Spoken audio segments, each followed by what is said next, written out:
Treksploration. Hello and welcome back to Treksploration. I'm Albie.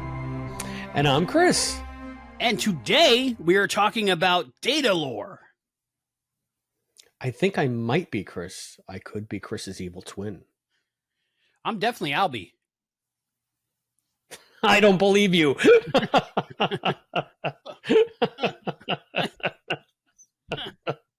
We're Trekkies, all right. All right, this episode, it's one of those fun ones. It's a good one. So much pop culture, at least in my bubble, has come from this episode. There are a couple things. It's famous for, of course, Data and Lore discussing what signs mean. And, of course, the famous Shut Up, Wesley comes from this episode. One thing that I'm surprised did not come from this episode was in this episode, Wes says to his mom, I heard you know how to turn them on. How did that not become a meme? Oh, maybe because it's coming out of like a 12-year-old's mouth. Maybe. Talking to his mom. And this was before the explosion of, never mind. But that should be a meme. I challenge people, make that meme. I heard you know how to turn them on. Yes, she does. Beverly was on fire in this episode. Beverly, you're putting me off the bridge too? Dun, dun, dun. But she was literally on fire, her elbow, as she's running out of the cargo bay. All right, so Chris, how you doing? It's been a minute. Yeah, it's been a minute. I mean, we did all our traveling. We did our giant enterprise extravaganza, and then I think we've had about a week off, maybe a little more. Yeah, and yeah, you know, like we had to get back to life all of a sudden. It was crazy. We had this huge spate of activity, and after New Hampshire, I did Vermont. I might have said something about that on the last show, on the bonus show, or Brattleboro, the whole bar.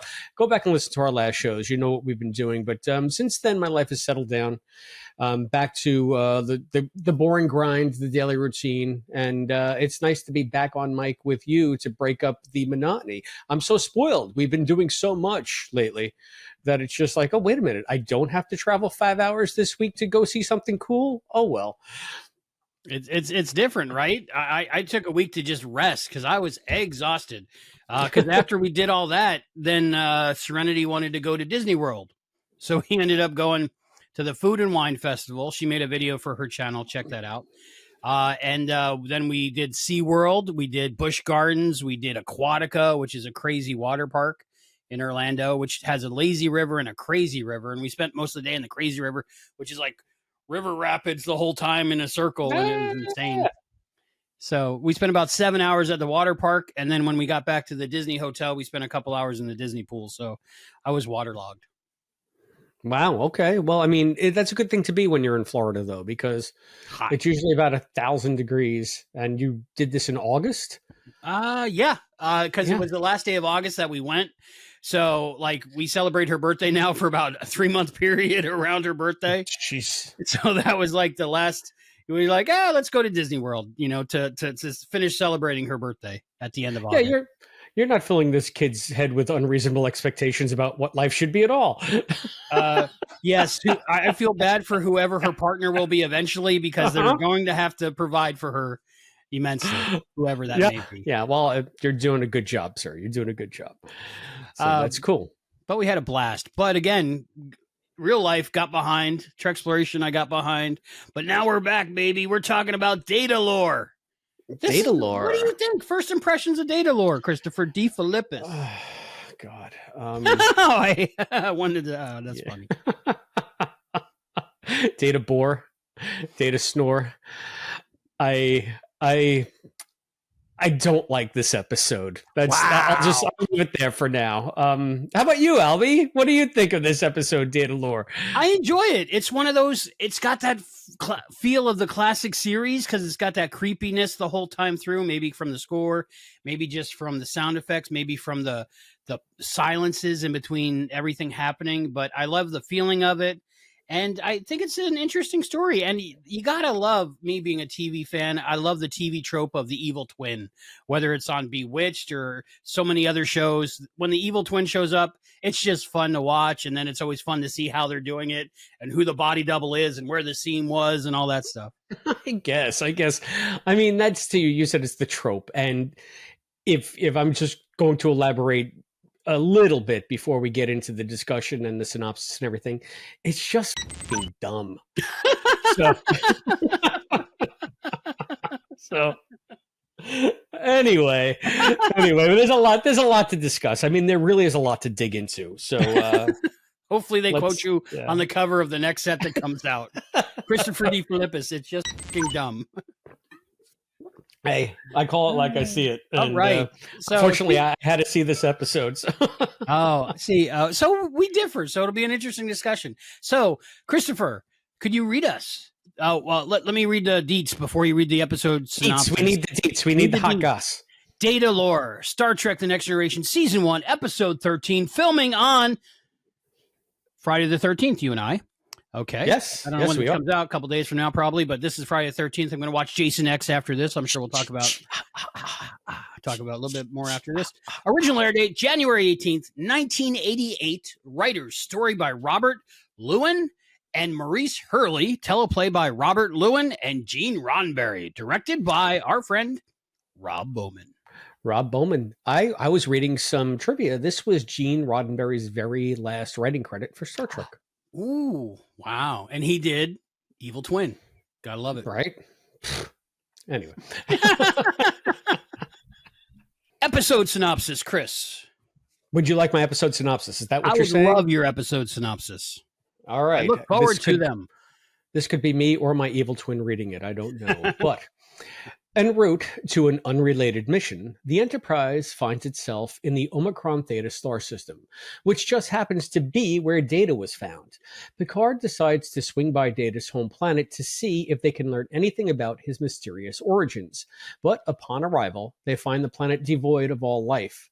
Beaming down to investigate, the away team locates the exact spot where Data was discovered by the crew of a Federation cruiser, and directly underneath it, a hidden subterranean complex. The complex houses the former lab of a Dr. Noonien Soong, a genius in robotics who fled in disgrace after failing to develop a positronic brain. But Soong's lab harbors more than science shame. There are also the disassembled parts of another android that looks exactly like Data.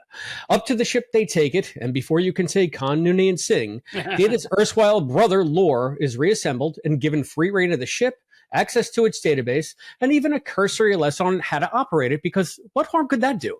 Soon enough, the far more emotionally charged Lore shows his true colors, slipping Data and Mickey and switching clothes to pull a fast one on the dumb humans. And sure enough, before you can say, "Shut up, Wesley," Lore has summoned the crystalline entity that he called so many years ago to destroy the colony that was once Data's home. Now the crew must thwart a deadly snowflake while stopping Data's dangerous doppelganger, this time on Star Trek The Next Generation. Dun, dun, dun. Datalore. I always have trouble spelling that because my autocorrect just doesn't like that word, no matter what I do. So I assume you know what I mean when we're talking about it, texting. You used one of my favorite words, erstwhile. I love that word. I love that word. I really It's kind of like, it sounds like an exotic German sausage, erstwhile. I have an erstwhile sandwich. I've had some erstwhile sandwiches, actually.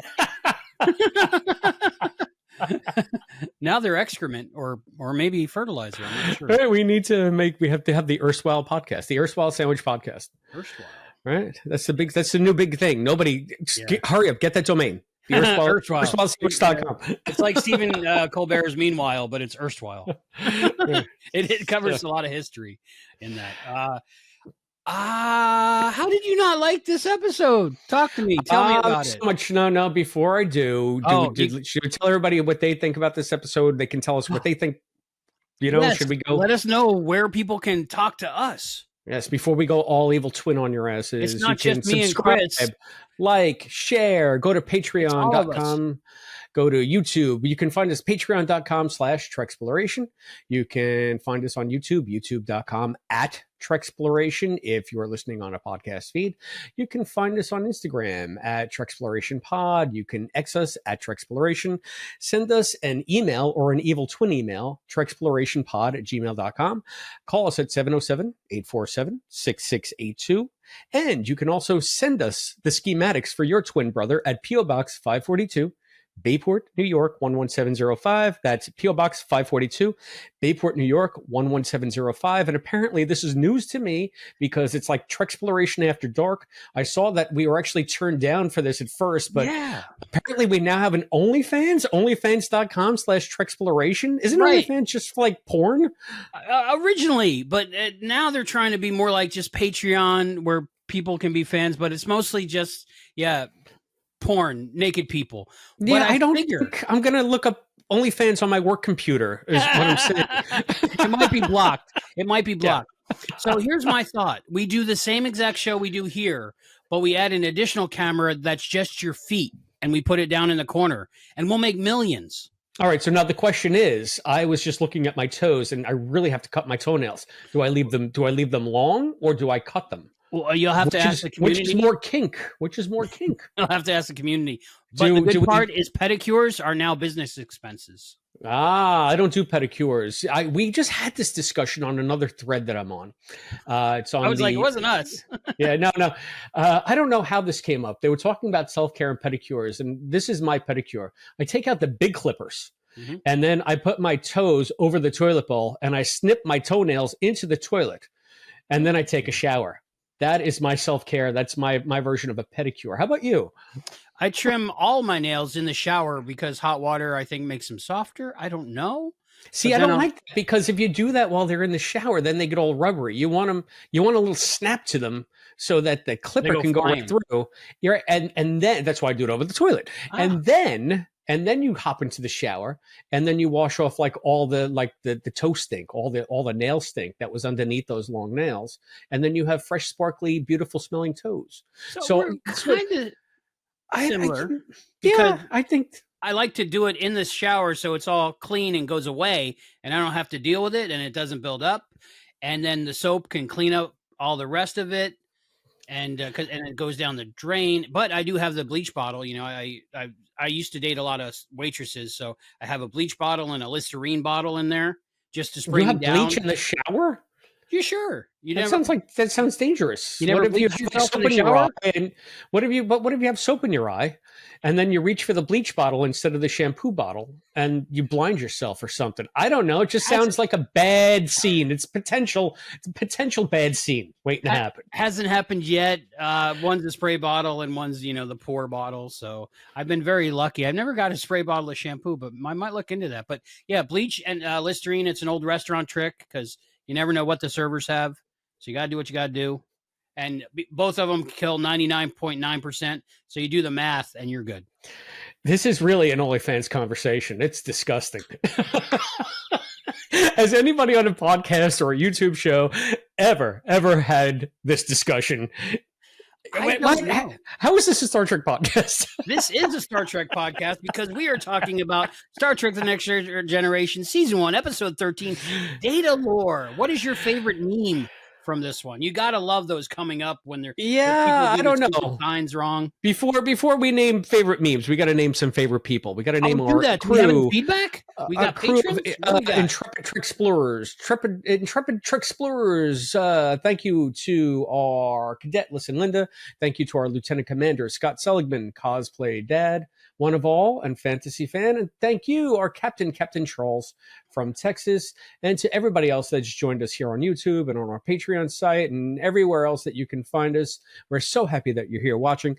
And just shout out to Cosplay Dad. Tom, I know that you've been going through some stuff lately. You're in our thoughts and you're in our prayers, and we hope everything is going good. You look like you're good. So I don't know if we I was worried for a minute. Yeah. Love that guy. Yeah. So, Tom, you're in our thoughts. Yeah, we do have some feedback. I'm going to keep the feedback this time to the Big Goodbye, because the last main episode we did was Big Goodbye, and I never got a chance to tell you, my friend. If you guys listening on the podcast feed haven't seen the Big Goodbye, I think I might have said this on the bonus show. I'm not sure, but Albie created an entire open for the Big Goodbye that was just this noir. It was like a title card, and there was even special effects of the space station, and it was fantastic. So if you haven't seen the visual visual mastery that Albie wrought for that episode, go to the YouTube channel, youtube.com/@Treksploration, and do yourself a favor. Just watch the first few minutes of the episode. It's terrific. I loved it. Yeah, so. And I made up a song for the whole thing. That's not a song that exists except for on our show. Yeah. That was that like your 7 of 9 song? 7 of Mine? Yeah. I used many tools to make it, but I think it fit perfectly. I wanted the opening to be kind of like, the classic noir, but mixed a little bit with the Road 2 style. And I think I nailed it, but that was my record longest thumbnail creation. It was over 3 hours, I think. I followed a tutorial on YouTube, and I did it in Photoshop, and it worked beautifully. It just took all night. But I'm very proud of it. So I'm glad somebody saw it and noticed it. Everything is now in terms of OnlyFans in my head. All of the tools that you took to make your record-long thumbnail that lasted all night. Okay. Exactly. So my mind is now permanently in the gutter. Let's read this feedback from Sugi176. Sugi writes to us on our Patreon site. He says, I recall enjoying this despite not normally being a fan of these types of episodes. By that, he means the Big Goodbye, because they often take me out of the Trek atmosphere. I'm sure a big reason why I like this one was because it was another Tracy Torme script, and you both made very good points about the holodeck. I know the parameters of what's possible and what isn't will be brought up again further down the road. Moriarty comes to mind. I'll also add on to Albie's feelings concerning Jerry Ryan in The Killing Game, two-parter. Yes, just yes. That's all that needs to be said. Winky face. Correction, I think you were getting Double Indemnity mixed with Double Jeopardy, which starred Ashley Judd from season 5's The Game. Double Jeopardy is where you can't get charged for the same crime twice. Double indemnity is a life insurance term. And I noticed that as you were saying it, but we were going so fast, I didn't want to stop and, but yeah, I said, no, it wasn't about the same thing twice. It was about life insurance, and he was wearing the cast and off the back of the train. And anyway, I'm really confused. Finally, I love the ambiance of the black and white noir setting. Great job, Albie. So, Damon, this is from Damon Sugamelli, Sugi 176. Sugi. Yeah. So, of course, he loves a Tracy Torme strip because sliders. So thank you, Damon. Everybody go listen to or watch, right? Watch Damon's channel. Watch it. We'll put the link right up here now. You can see them talk about sliders. Albie has been a guest on Damon's show. So yes, it's a great show. And they're doing it in timeline order, not air date order. So it skips around at first. So just like Fox. Yeah, exactly. Yeah. Exactly. Yeah. And I appreciate that he loved it. I mean, that one took probably 12 hours to export because I added film grain, and it wasn't just like a static image. It was actually video of a film grain. So it made it look like it was shot on film, but like it added so many compression things that they had to do, because instead of just, face, it was like millions of little speckles and stuff. So, but it worked out. It's great. Awesome. Jerry Ryan. Yeah. Double Indemnity. Okay. So that's Fred McMurray, right? Fred McMurray and Barbara Stanwyck. And so give me the 3-line elevator pitch on that one. See if I saw it. I remember it. Barbara Stanwyck is like the femme fatale who lures Fred McMurray into an insurance fraud scheme so that they can get rid of her husband and collect the money and run. Okay. So that's Double Indemnity. I've seen that one. Yeah. Black and white, right? It's a fantastic movie. Fantastic movie. I saw that one. And Double Jeopardy. I thought they had made that one back in the day, but it was Ashley Judd, the first one. Robin left. You got to ask Damon. I don't recall seeing Double Jeopardy or ever hearing Double Jeopardy outside of the confines of Jeopardy. Do, do, do, do, do, do, do. Rest in peace, Alex Trebek. So, and Merv Griffin, who wrote that. Is he alive? Merv Griffin's so long dead. Dead. Yeah. Okay. Yeah, dead. He was good in The Man with Two Brains. I don't know if you remember that one. I love that movie. Yeah. You cooked your nines. So. Duke of Oil. That was my favorite part as a youth. Just saying. I wonder why. Anyway, we have another small bit of feedback from our YouTube channel. Our YouTube viewer, Huey Iroquois 3839, writes, black and white would have looked better. I guess we were discussing whether or not the episode should have been filmed in black and white. I know it was discussion behind the scenes. So Huey writes, black and white would have looked better, but the Enterprise crew would have seen everything in color. So maybe color was more appropriate. And one correction, the hat is a trilby, not a fedora. I guess we kept on calling Picard's hat a fedora, but it's a trilby. I thought he was talking about the hat I was wearing. I have no idea about hats. Okay, maybe your hat is a trilby too. Yeah, I don't know. So you might need some clarification on that. Thank you, Huey, for pointing out how stupid we are about hats. It had to be done. It had to be done. Somebody had to do it. We're glad it was you. We welcome your feedback on hats. If you want to do a little segment on hats, let us know. Like radio sightings, Chris does.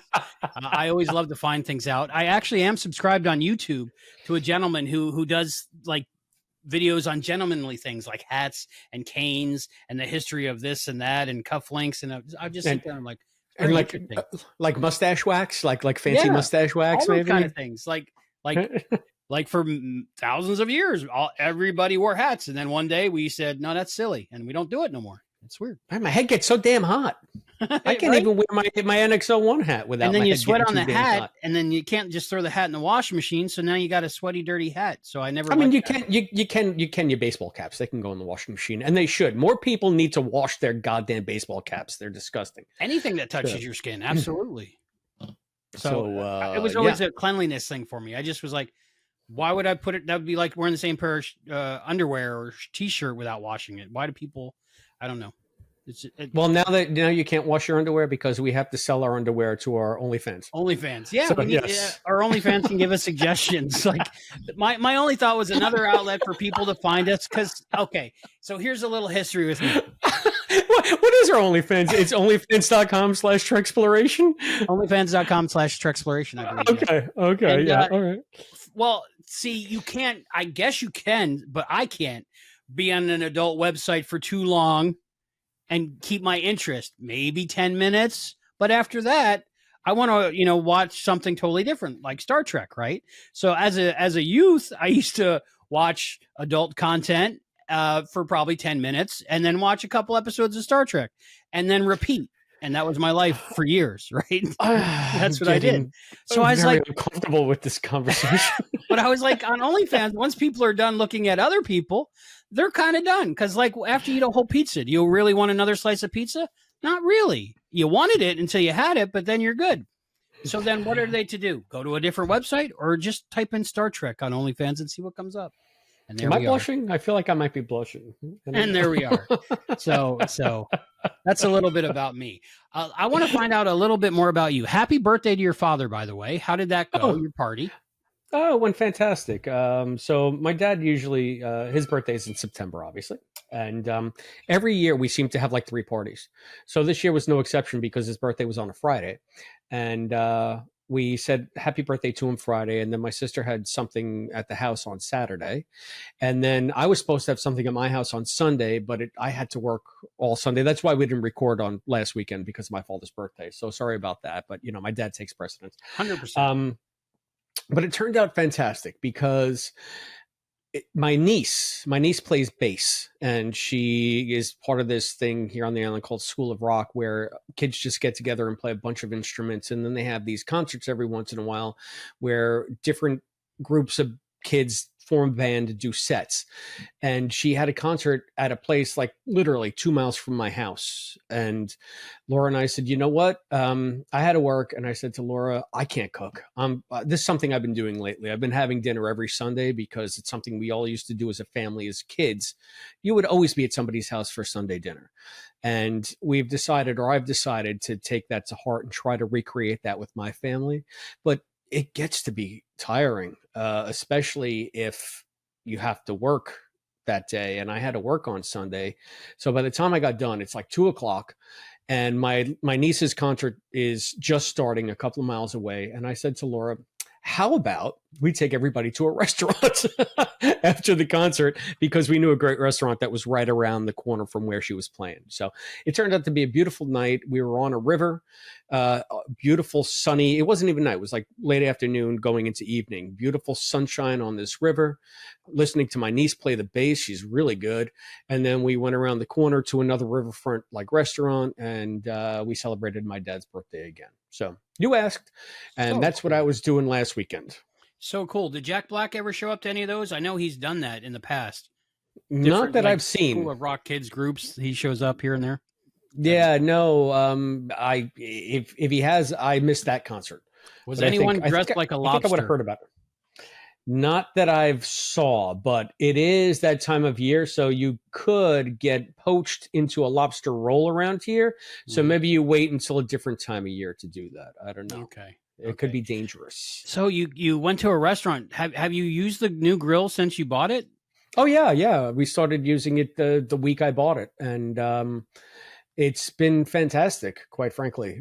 It's no giant hot spots anymore. I don't have to jockey food. I can just leave food sometimes for a few minutes and not worry about it burning to a crisp and being raw inside, and actually spend time with people who are visiting my house instead of being at the grill constantly jockeying meat. So again, being at the grill constantly jockeying meat, onlyfans.com/Treksplorers. Jockeying meat. So nobody wants to hear about my dumb stuff. I wanted to hear about your grill because we never finished finding out about it. So I'm glad it's getting used. I haven't gotten any pictures of it. I'm just saying. Any cookouts. You want a picture? All right.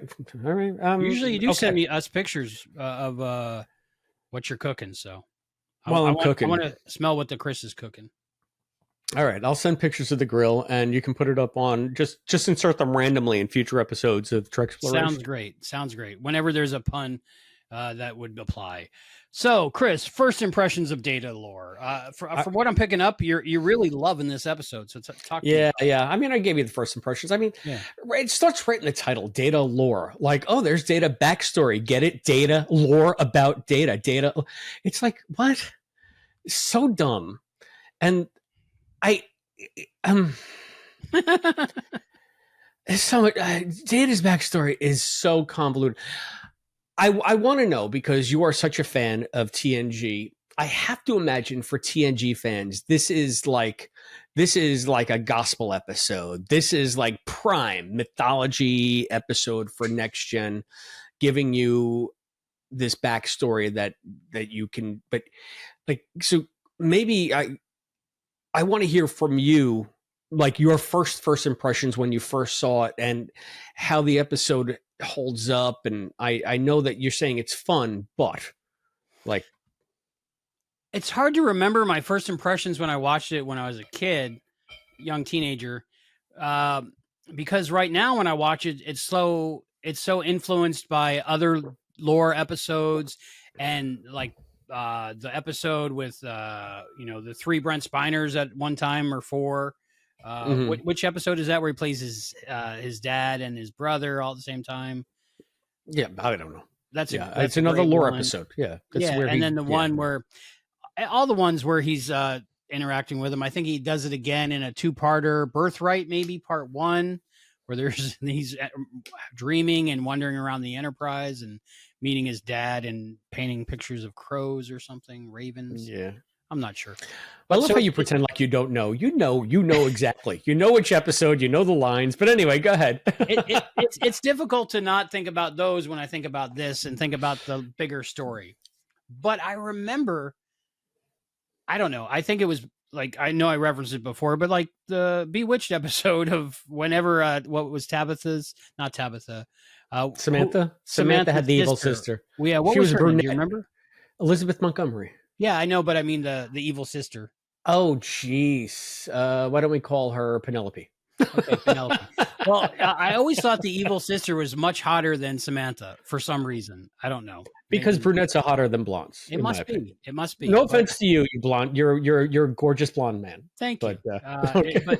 But it always intrigued me when her evil twin was on, and then you have like the twin on let's say Gilligan's Island that turned out to be a spy for something Germany or something that talked into a spoon. I don't know. I was always a fan of silly TV show tropes, and when it came up on this one, I was just a fan, and I it was a great opportunity to see more from Brent Spiner, and I just loved it, and it was like Data's literally backstory, his lore, like, but it was also like his origin story almost. Like it would have been interesting to see them do like in modern day television, they would just do his origin story as an episode, set back then and different things. But back then you had to do it within the TV framework that they had back then. But I found it very interesting, and I remember like seeing like Lore's butt on TV and thinking that was funny. The different things, and I was like, I remember being young enough to be like dumb enough to be studying the episode, like, maybe I could make my own android if I look at these props good enough. You and Argyle, man, just get Argyle. He's not busy. I wasn't quite. I could make anything out of cardboard and construction paper, but I was still had the remnants of that. The possibilities. Maybe I could make an android like that if I looked at the equipment. You're right. Of course, looking now, the equipment is just those 3 red blinky lights hooked up to like pool pumps or something. That's in every episode. Yeah. That's that famous prop. I think it was in Airplane too as well. With William Shatner. What do they do? They just they're just blinking and flashing and. That's fantastic. So like, they're in so many episodes, and I just remember enjoying it and learning more about him. And then you got Silicon Avatar. That's another follow up to this, I think, where we see the crystalline entity again. So it's hard not to just see it all at once. But as an episode goes, I really enjoyed it. It's funny. I'm glad to get that perspective, and I feel like maybe I'm biased against this episode back from my very first impressions, because I never really saw it until years and years and years after it aired. At the point that this episode aired in first run, I had already written off Next Gen. I think I had watched as far as The Naked Now, maybe Code of Honor, and I was just like, no, this is not for me. It's not. And then I heard along the way that they did the Data's Evil Twin Skippy episode. And in my mind, I said, thank God I stopped watching this pile of crap. I mean, this is what they're doing. They're doing an evil twin episode. The robot has an evil twin. I made the right decision to bail on this nonsense. So I have that in my head when I'm watching it. And I have to say, the first time I really sat down and watched it, I thought it was okay. I thought it was fine. But then the more I see it, the more just nonsensical everything about it is. Not only do you have the dumb trope of the evil twin, but you also have so many dumb Star Trek tropes in this one, like giving how stupid is everybody on the Enterprise? Like you would just I know exactly what you're talking about. This android the run of the ship. Yep. Like there's just no apparent security. There's no apparent restriction. There's no apparent anything. Hey, you want to know how to fly the ship? Here it is. He's actually sitting on the bridge at the helm flying the ship. Like what? So like, hey, you look like Data, so you want to sit here? Yeah. I mean, it's yeah, I don't know. So, I mean, maybe should we just like go into the elements of Data's backstory? Yeah, that'd be great. I guess because what struck me about this when I was watching it is, does this in any way make Data more interesting, or does it actually make him less interesting? I don't think Data needed a mysterious backstory. Why couldn't he just be an android that was somehow built by Starfleet scientists and now he's serving? Why does he have to be like found? And so, okay, so Data is found 26 years ago. It's been 26 years since some scout ship found him, some cruiser. I said it was a Starfleet cruiser in the synopsis. I don't even know. They just said it was a cruiser called the Tripoli. So yeah. To the shores of Tripoli. I think it was Starfleet because that's what inspired him to join Starfleet. Okay. So this was 26 years ago.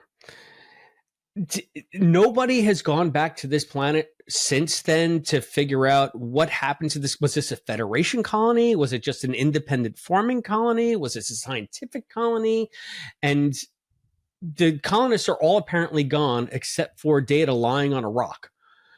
And that's all the backstory we have. And it seems like in the intervening 26 years, not one Federation official has investigated this matter at all. And they weren't interested in it, and it wasn't an official mission. Picard just was like, "I'm curious. Let's stop by." Yeah, we just happened to be passing close by. Let's just go and see it. I mean, this is almost like what is it with the incidental findings in the first season of Next Gen? It's like the DNF episode where they're going to Haven, and just and all of a sudden her erstwhile fiance, see, I did it again. Her erstwhile fiance is just happens to be there. Surprise! They weren't even supposed to go to Haven. It's just like yeah, so this is another thing where we just happen to be passing by. I like that they added the mystery, of course, because of what came out of it and what universe building they were able to do throughout the series and the movies about that. And even in other series, in Enterprise, we get a little bit of early Soong action. Yeah. I mean, I get why it looms large in fandom circles, because it does give you the seeds for so much more Data stuff that they build upon, I think, pretty effectively. Mm-hmm. I'm curious to know, like, what was Starfleet's whole position on this, and if Data has been with the fleet for 26 years. 26 years. Shouldn't he be a captain by now, or something? Like, I think there's some like racism going on because some people still think of him as a toaster oven. But I would say they wouldn't want to give him his commander ship for that reason. But I think he's capable of like going through all of the training like almost instantly, like Lore was mentioning. A system made for slow learners is what Starfleet is. But I think it was a thing that Data wanted to experience life as a human and be normal and go through the normal experiences. So it wasn't as much as he wanted to get in Starfleet as much as he wanted to go through Starfleet training to get in Starfleet. Like the learning process for him was almost as important as getting to where he's going. And of course, he's got no ambition really, so he doesn't care about being a captain. When things come up, that makes sense. He goes with it, but it's not like he wants to be Starfleet's youngest robot captain or something. Yeah. Maybe I'm putting too much of a Kirk spin on it, right? Like maybe this is me being human centric and not thinking like an android that wants to explore humanity. Yeah, and of course he's got to know that he's basically immortal, at least at this point. So like, whether it takes 2 years or 26 years, it's not really a difference to him as much as I would think. I think his backstory and we find out more in Silicon Avatar about like the colony, which is really cool. Yeah, can you refresh my memory? Did we hear about this with the colonist memories being implanted in Data, or was this the first time it's ever mentioned? First time ever mentioned that, I believe. And then, of course, it comes up later there because he's able to replay like logs from the people there. I find it a little confusing in the episode here where he has no memory before being turned on that slab.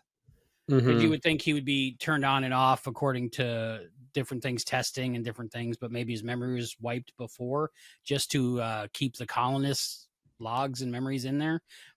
But then he doesn't seem to have gotten an upgrade. So he had enough storage. So it's a little clunky, but I think we're applying like 21st century logic to a show that was in 1988. Yeah, I guess. I mean, I didn't really have a problem with him being the repository of their memories in a sense. I even like the explanation of then why aren't you more human? Like, why can't you emulate? Yeah. Well, I don't feel what they feel. I just can sort of remember what they said and I can access it in that way, but it's not like it's a visceral thing for him. It's just more of an analytical cataloging thing for him, which I think is fine. But so that being said, so then why then do we have Lore coming on the scene? Who named him Lore? Did he introduce himself as Lore? I believe so. Okay. He said I'm lore. I was built first, or I was, or something. Yeah.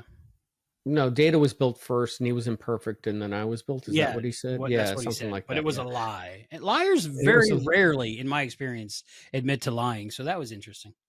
Yeah. So I mean, I guess if you're going to go with the trope of the evil twin, what is this? Now we get down into sort of if there's any kind of commentary in this episode. Yeah, he's twitchy. He's deceitful. He's quote too human. So it was too scary for the colonists so is it because of his quote unquote humanity that he was flawed? And is that like this weird roundabout again, this Star Trek commentary on the human condition? And like, I thought that Trek was all about aspiring, like humanity is transcended, yet it's Lore's very human traits that make him into the evil monster that he is. So I think his human traits come from the emotion chip that we see more on in what is it, Generations? well, but that's a The film? completely different. That's a completely different thing. I mean, The emotion chip. I don't know. Laura now has, if I recall correctly. Okay. All right, Laura now is built like Laura. It took Argyle 17 years to put him back together down there at the bowels of engineering. Yeah. And so he's got whatever chips he's going to have. He didn't get anything from Data. Data didn't get anything from him because at the end of this episode, he's gone. And then you have that one where Sing Soon calls them back together. I think it's called Brothers. I'm not sure. Yeah, I think. And then he takes the emotion chip that was meant for Data and he puts it in his fingernail and then he beams away. And then I think the next time we see him, he's with the Borg or something. And then Descent Part 1 and 2, I think. I don't know what happened in that episode. Well, then I'm thinking in Generations, right? Generations was an emotion chip that Data had built or that Geordi had built, but it's just there floating like in its little anti-grav thing. It's not something from Lore. I think it came from Lore. Lore might have blew up somewhere at some time. No, I think you're wrong. I could be. I'm going to agree to disagree. Okay. Somebody down below, tell us where that Generations emotion chip came from. Yes, and let us know what angles you want photos of Chris's feet.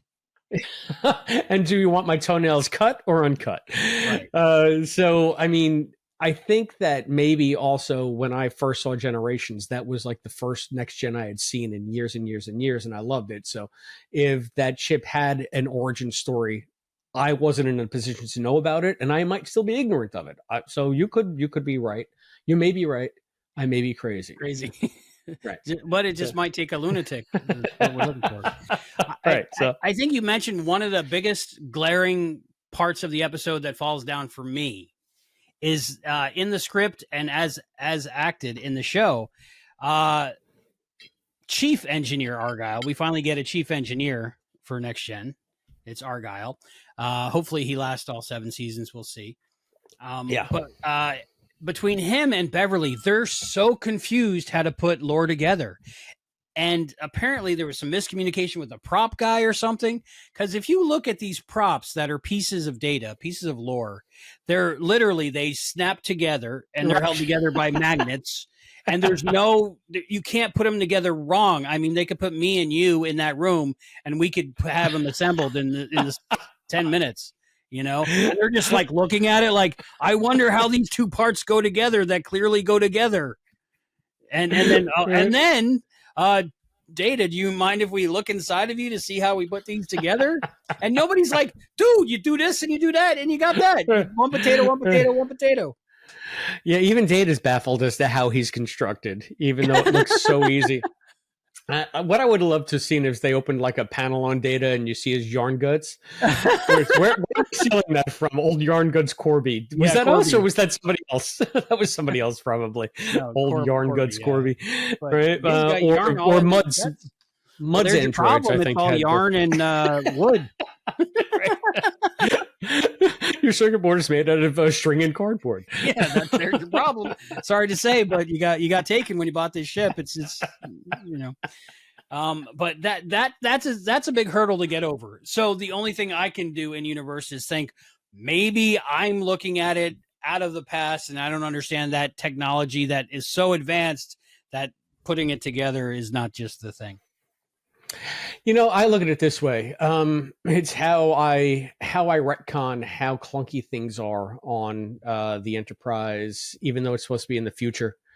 I feel like they have transponder technology instead of transistor technology. And so transponders are almost like the equivalent of, say, vacuum tubes before they invented the electric transistor.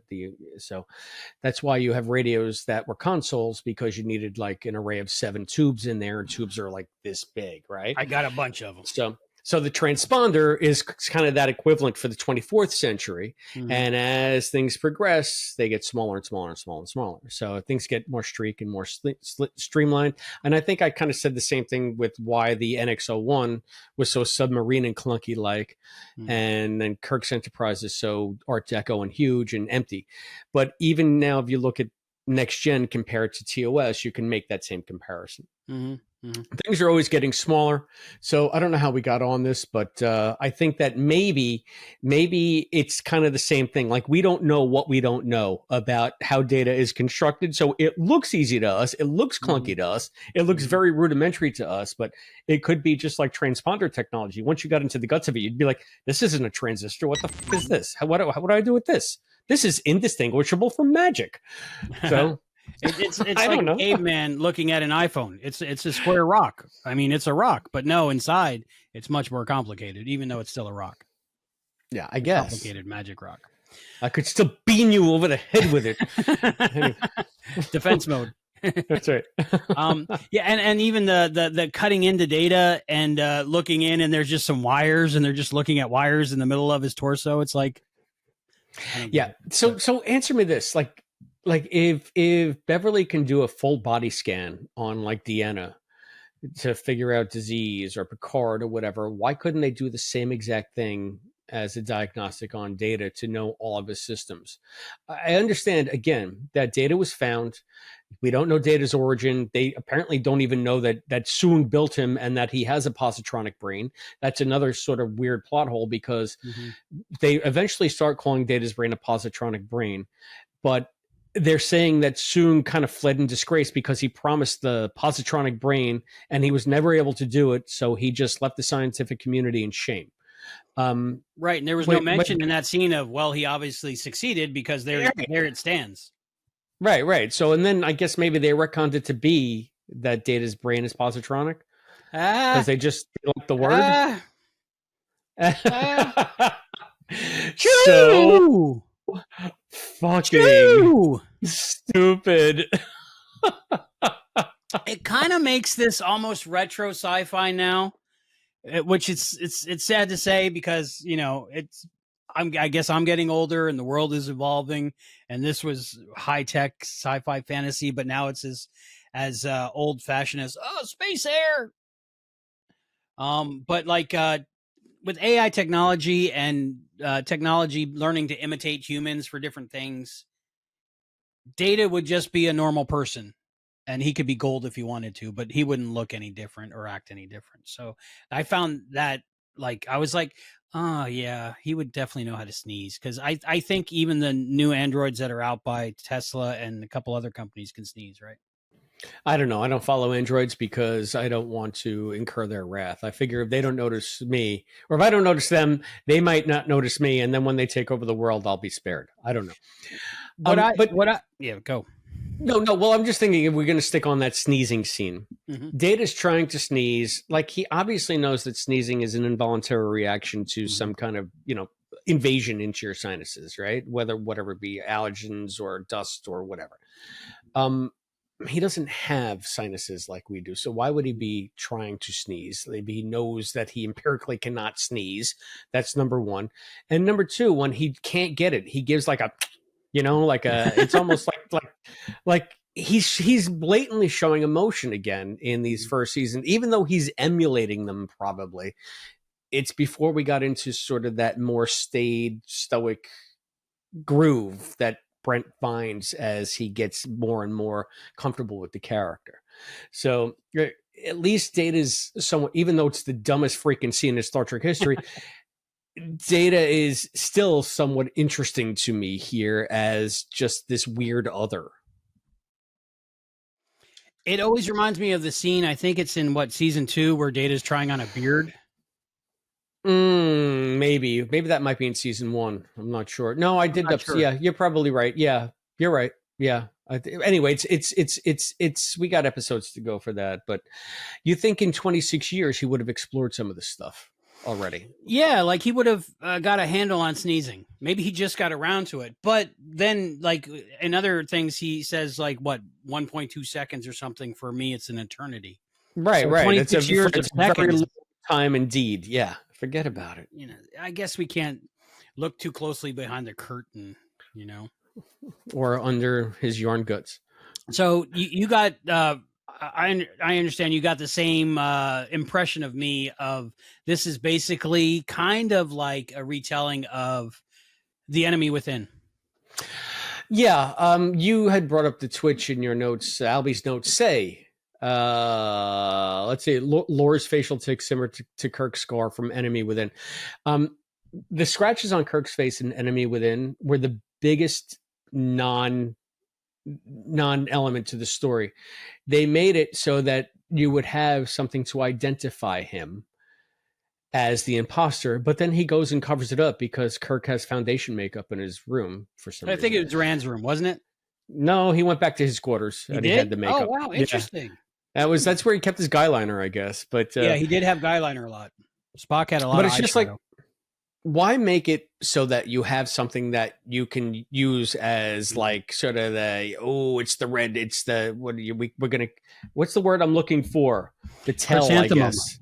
The chrysanthemum that will reveal the imposter, only to just conflate it and cover it up. And I never liked that element of The Enemy Within, because it was just wheel spinning. And this to me felt like a lot of wheel spinning. And I guess maybe that's another thing that annoyed me about this episode, is because it goes through the exact beats you expect it to go through. And you know everything that's coming an hour before it comes. And it's just like, all right, well, we're going to get to this part. All right. Oh, we're going to see that Lore's evil. Oh, we're going to see that he's manipulating it. Oh, and there's the betrayal. And oh, there's the tick. And oh, it's just like, how many times do we need to watch this story unfold in this way? If you're going to do a trope, I get that, but at least maybe try to make it somewhat original. I wonder if that edition of the story, if it was an edition, was from the past from Gene Roddenberry, saying, no, the audience needs some kind of thing to identify the two different. But then they don't do anything with it, and there's no doubt as for us as to who is the wrong Data. Just like an Enemy Within, there's no doubt to us who's the wrong Kirk. It's just to confuse other people. But right. I kind of like that it made Wesley the smartest person in the room again. I enjoyed that part of it. Even though that's pretty cool. They send Wesley down, or Riker sends Wesley down to check on Lore, Data, or what's going on. And then when he reports back, nobody believes him. So why send him in the first place? Yeah, it's funny. This week, maybe shall we delve into the Shut Up Wesley, the infamous Shut Up Wesley? Because I recall reading something that Will Wheaton had posted. I guess it was on Twitter or something, where he said, from now on, no more Shut Up Wesley. He played along for years, and he said, anyone that's doing, I'm just going to block you. Because he said very cogently that the writers failed Wesley in this episode because Picard gave him orders to go down and check on Data. He went down and he found something wrong with Data. He had suspicions. He went back up and did everything they asked him to do, and they tell him to shut up and sit down. And it's just like, well, what? Like, and so he's just like, we've had our fun with it, but I'm done with that aspect of the character. And I don't blame him, because that's another plot twist in this that makes absolutely no sense. None. It's definitely an error in the writing. 100%. Right? So I guess the first time I saw it, because I knew about the Shut Up Wesley meme, but I had no idea what episode it was from. So when Picard said it the first time I saw it, I was like, yeah, there he is. He said the thing. Even though we're not supposed to like the thing now. He did say the thing. But I think I saw it after I had read Will's post about it. Mm-hmm. And then in retrospect, it all fell into place. And I was like, Jesus Christ, he was right. He was absolutely right. Mm-hmm. So, yeah. Like, how much longer will this go on? Like, you have him flying the ship. You have him as part of the bridge crew. How are you simultaneously ignoring everything he says when he's obviously the smartest person in the room? Yeah, and so I like maybe that part of it, sort of the Wesley redemption part of this, even though Picard never apologizes. He should have. You know, he needs to. Well, he's the captain. He doesn't have to do a damn thing he doesn't want to do. You know, so I guess that's.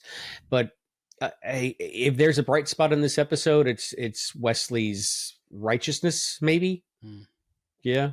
I like that he stands up. Nobody believe in him, but I like that he stands up for he knows what's going on and he's not going to play along. He's not, and he calls it out at every, and he's like, since I am done, you know? So, yeah. So like good on you, Will. Good on you. That's another reason why I love the character. Again, with the enemy within, I was there was this one shot where after Laura kicks Data in the head, where it's kind of like like almost a Dutch angle, but it's from below, and it's the lighting is very like you know, with Shatner's all like evil Kirk. Mm-hmm. And that that's like so that was similar. The first scene when he turns around on the transporter pad, and he's got that underlit face with the. It was, to me, it was definitely like a retelling almost of that story. Luckily, there was no in there, so there was just like trying to kill everybody aboard with a crystalline entity somehow. Yeah, I guess no attempt. Which I think that my other favorite shot of Kirk comes from the enemy within, though, when he's saying, I'm Captain Kirk, and he's got like this face on. Yeah, maybe you can put that shot up. You know exactly which one I'm talking about. Yeah, so float that one in right about here, but I just love that shot of Shatner. It's a great episode. The lighting I noticed in this one, there's the problem is season 1 has a lot of reused sets. Like Planet Hell looks exactly the same in 4 or 5 episodes. They had some vegetation to it this time, some dead vegetation to show that it was a thing, but it's basically the same planet that they go to for every show in season 1. And then the corridors, again, you see those same corridors in several episodes. Well, they only got one set of corridors in truth. Yeah. So, but I really liked what they did with it this time. The lighting and the mood was really nice. They have the I don't know if you know a lot about sci-fi set design, but like palettes are a big thing, like plastic palettes. Like if you look at like I think Red Dwarf is one of the Red Dwarf, by the way. If you look at Red Dwarf, what do you got? Ralphie, by the way. Christmas Story. I love Christmas Story. Yeah. Okay. I got to do the escape room. Anyway, the lighting from above is shot through at an angle of the plastic pallets that make up like the ceiling tiles, and it just creates a great shadow and the shot of them walking down that corridor. I just absolutely love that. That's cool. I mean, that's a lot of the times in TOS they called it painting with light. So they would give different colors just splashed on the walls to give the ship an illusion of depth and maybe make the same corridor look different in different shots. Because I went on the set tour for the original series up in Fort Ticonderoga where they were shooting Star Trek Phase 2. And they had to turn it into a set tour because Paramount put the kibosh on fan films. So James Crawley turned it basically into a tourist hub museum. And it's fantastic if you get to go there. But from everything I was told, they recreated the sets as they were in the Desilu studios. Right down everywhere. And the biggest sets that they had were, I guess, sickbay, engineering, and the bridge. And then every corridor you saw was the same corridor. They had, that with one intersection. It was like a curved corridor, one intersection that led to a turbo lift. And every single shot you see of them in a corridor going to a turbo lift, it's all the same place. It's all the same set. So I never, I guess the immersion is so good that it never occurred to me that there's only one corridor. Like it seems like we're on a big ship.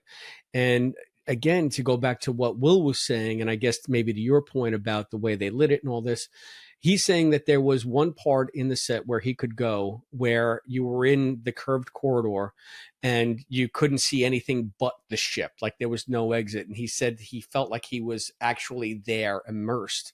But from that description, doesn't it sound like maybe it's kind of the same setup? You only have really the one corridor that they just keep redressing and redressing and redressing. But you never, like in your mind, they're on this ship. They're on this big ship going miles and miles of corridors. So, I mean, I do like that. So that painting with light, those Dutch angles, those shadows, it's all a very creative way to take a very limited budget, a limited set, and still get something new out of it. So I do admire that. It's just the soundtrack on this one took me out of it. The soundtrack really, I love the music, eerie music it was the whole time. So 80s. It was so bad 80s. It was like a product of its time. Yeah, it was like synthesizer, but not, and it sounded like a bad Casio. It was just terrible. So every time they played it, it's just like, this should be much more melodious, maybe to evoke more of a sinister mood. Instead, it's just this tinny synth music, and it's more distracting than anything else. I think that disappears a little bit after maybe the neutral zone. Like around that time, then it gets more orchestral. I guess maybe I had never noticed it before this, or if the score has indeed been like this since the beginning, this is the first I've noticed it. And maybe because the beats in this episode were just so long and so predictable and so empty that there was not much to distract me from the soundtrack. Was the only thing that was going on really in some of these scenes. So maybe that's why I noticed it in this one, because there was just so little going on screen. I don't know. I think for me, one of the reasons I like it is because I knew what was coming up, almost like it. Oh, I heard a new version of my favorite song, and I like this version too.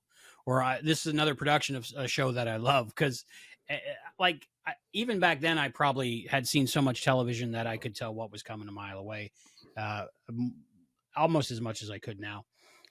But I just love their telling of this version of the Evil Twin story. All right. I mean, I guess that's. And again, the two shots. and while I'm watching, I'm not just thinking, oh, there's Data, there's Lore. I'm thinking, okay, they locked off the camera. He shot as Data. He had to go change and then do the Lore. And he has to be looking at this eye line. And then every time they show the back of Data, it's a guy 30 pounds lighter than Brent Spiner with a wig on. And, so I just enjoy that part. It's like I'm looking behind the scenes while I'm watching it. I can say this. I mean, for me, I don't. There was only one scene where it was so glaringly another person and Brent, and it's when they're walking into Data's quarters and you see, I guess, Lore in air quotes, in the jumpsuit comes in and the head is off camera.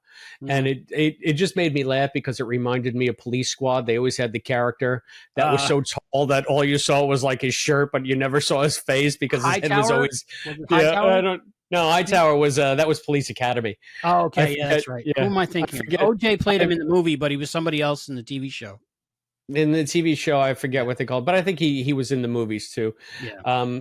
But anyway, it made me laugh. I'm just remembering him eating a sandwich off camera and food falling and stuff. Right. You got something on your face, and he does this, and a banana falls down.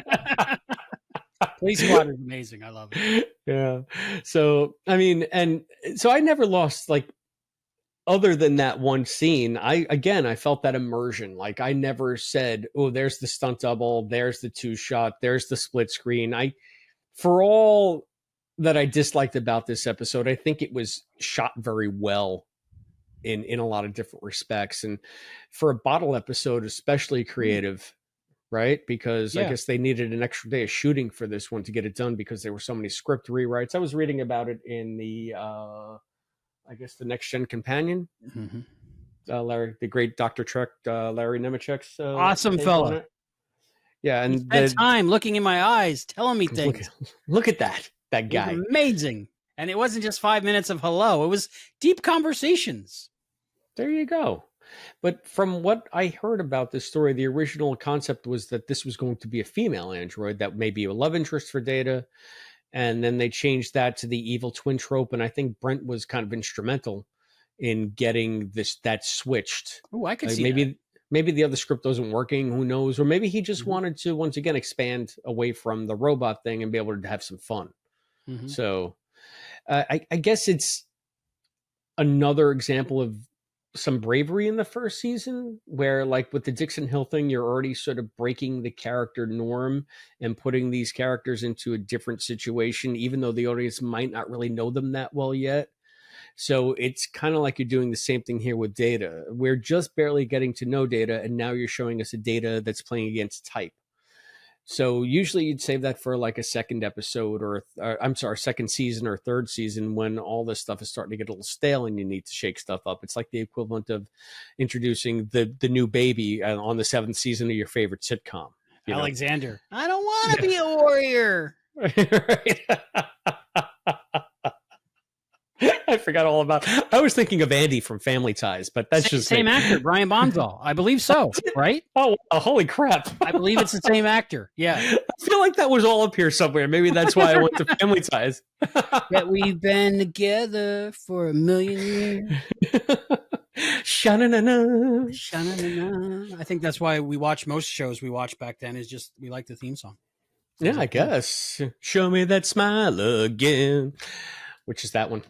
Anyway, what is that? Growing Pains, or is that? That is Growing Pains. Yes. Yay! Did you notice they played Perfect Strangers theme song on this week's? I was just gonna sing "Standing Tall on the wings of our dream." Yeah, Rennie's like, "How do you know this song?" I'm like, "Perfect Strangers, come on." Where did they play that? Only Murders in the Building. Oh, okay. I haven't seen it. I heard that there was finally a long-awaited cameo, though. Yes, so, I tried not to spoil it for people, but I was like, "Watch the show." Say about that. Me and Serenity popped big time. I bet. But you had to take us down to the building and get us photos in front of it. So yeah, pop some of those up here. Yeah, it's the Only Murders in the Building. Only Murders in the Building. So she's a big fan of Only Murders in the Building, and we had reached out to that person's representative probably a year ago. So, yes. We got an I don't know instead of a yes or no.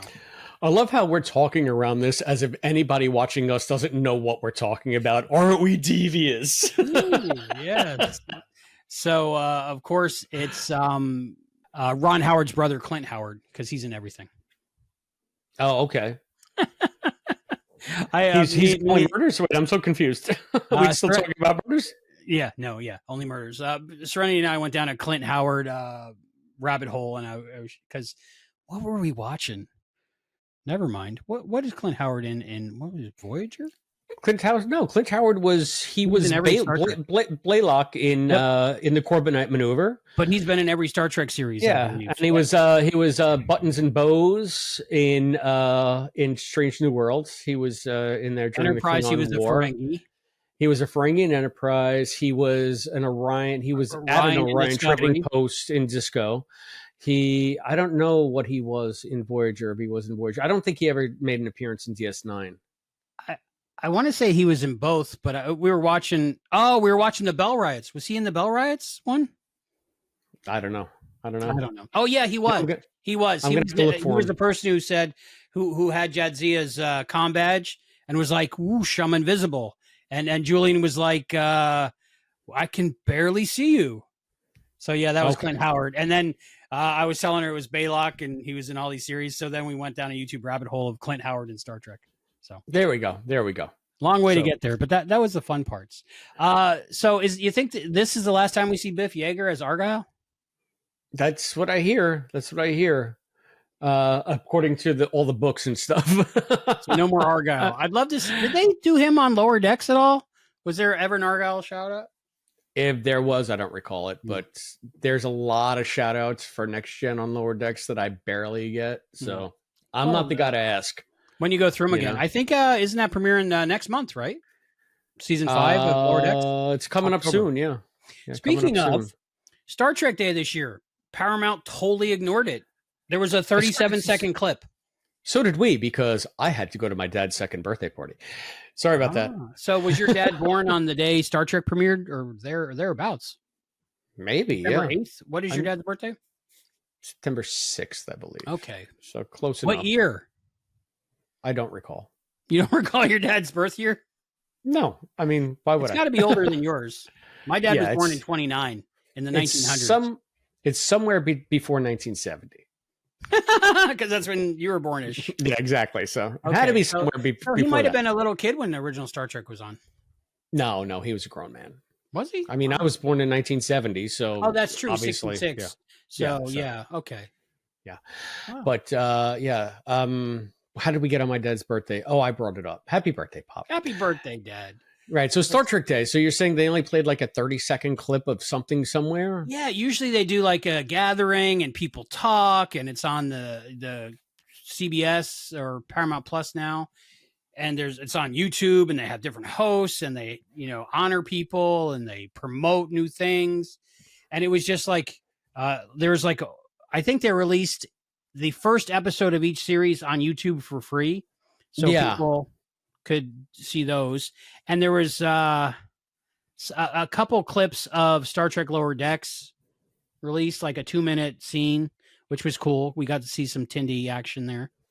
But other than that, it was totally ignored, which was weird. You know what? I think that might be indicative of the shift that we're seeing in the streaming platforms, because like they're all imploding because they're spending way too much money on content, and it's not driving the subscriptions that they need to stay afloat.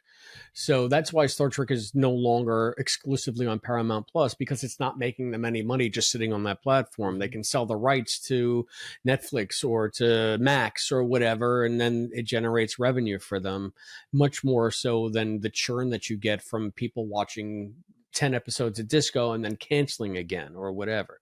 So I think that when they were doing those big Star Trek Day celebrations, it was another thing to sort of help drive subscriptions, help drive eyes to the platform. And they realized that that's a model that's just not working for them. So why go through the trouble? Right. Yeah, could be. You can give a little bit of a pandering thing to the people who might already be there. Well, look, here's 40 seconds of Lower Decks. Serenity and I sat down to watch like Star Trek Day, like we had for the last 4 or 5 years or whatever. And we played the video, and it's like halfway through the video, like the next video is coming up and it's counting down, and we're like, what's going on? It's the end. I totally didn't understand. I think, didn't Skydance just buy Paramount or something now? Like I know Abrams company or something, or did they just buy Star Trek? No, I think that they were going to, and then they didn't, and I don't know what's going on with that. They first it was going to get shut down because it was too big, but then they said they could do it. And quite frankly, we have computers that we can look this up if we really want to talk about it.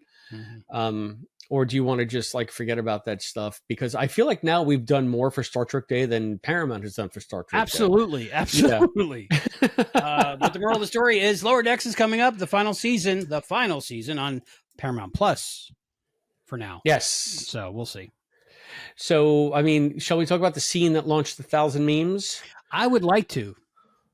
So, yeah, I mean, I have only seen a couple of those, and our intrepid graphic designer, Scott Madison, he hit me up on the Facebook Messenger, and he said, Chris, tell Albie I dropped 2 examples of the Datalore meme into the comments of his post. I guess it's in Facebook, because this is what happened. This is Scott writing in a thread that I'm on. I just did a Google search for Datalore meme, and way down is an image. In the image results is a panel from Neek. I think you know Neek. She does the Neek. We call them Moon kneecaps. Show, right? Yeah, well, she's the host of Moon Show, but she also does superanemic.com as her website, and she does Star Trek recaps. Eat more green leafy vegetables. Yes, comedic recaps that she does on Star Trek. She's going through Next Gen now, I believe. She'll go back to legacy stuff when the new series are off, and then once the new series are on, she'll do comedic recaps of all of the new episodes. Kinda so like I guess that's superanemic.com. It's kind of like us, but she's talented.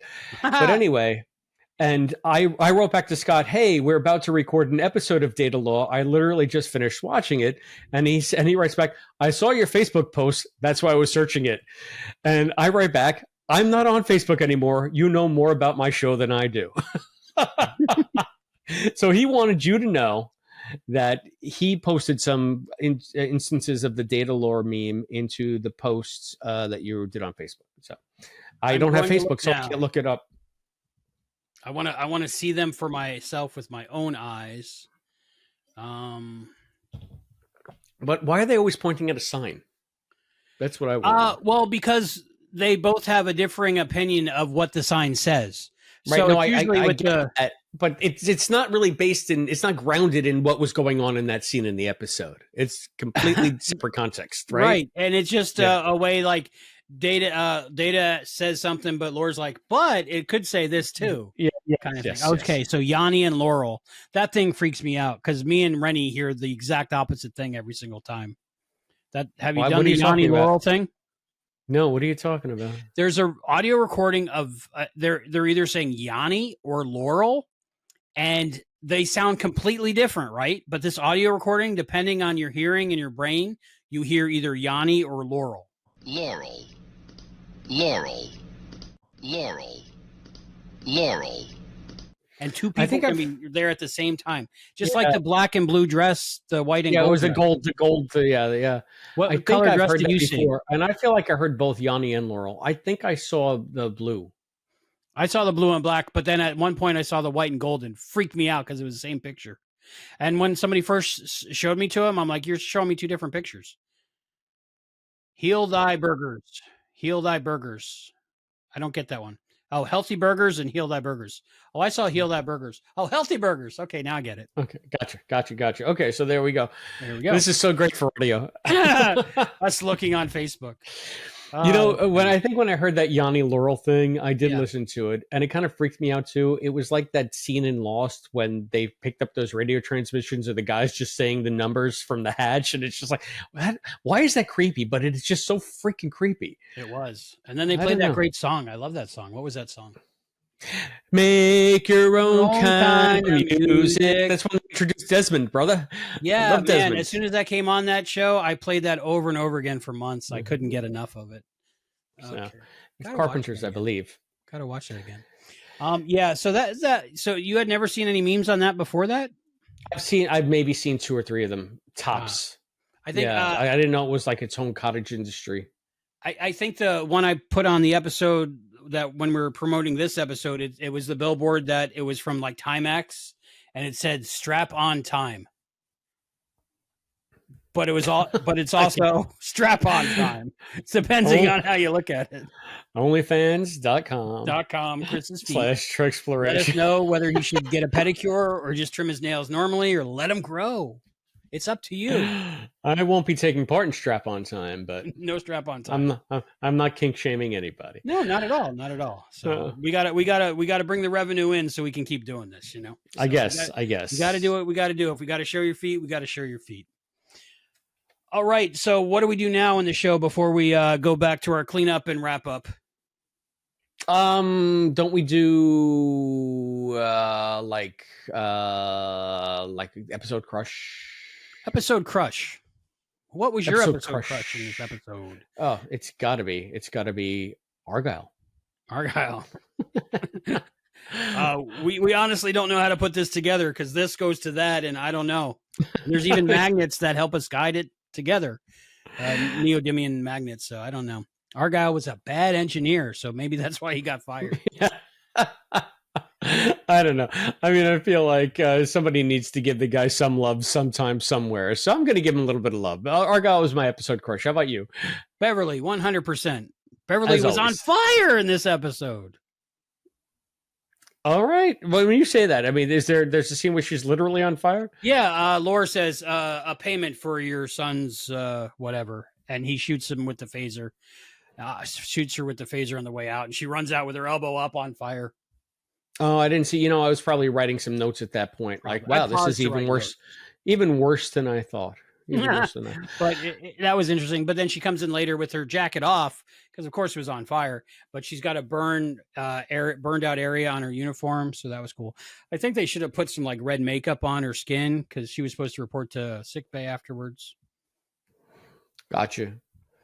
But she was my crush. And then when Wesley said, "I heard you know how to turn them on," I was like, Now, so now that you mentioned that, I do have in my notes that Data is just like, if you had an off switch, would you want anybody to know? Like he's like Data is supposedly an open book. He's a Starfleet officer. He's this, he's that, but he's keeping secrets of his own volition, which to me is a very interesting wrinkle. Like, is that a self-preservation thing that's in his programming that will override his propensity to please a human mentor or whatever, to fit more into human society? You'd think he'd be more of an open book about everything about him, but here he's got this dirty little secret about his off switch.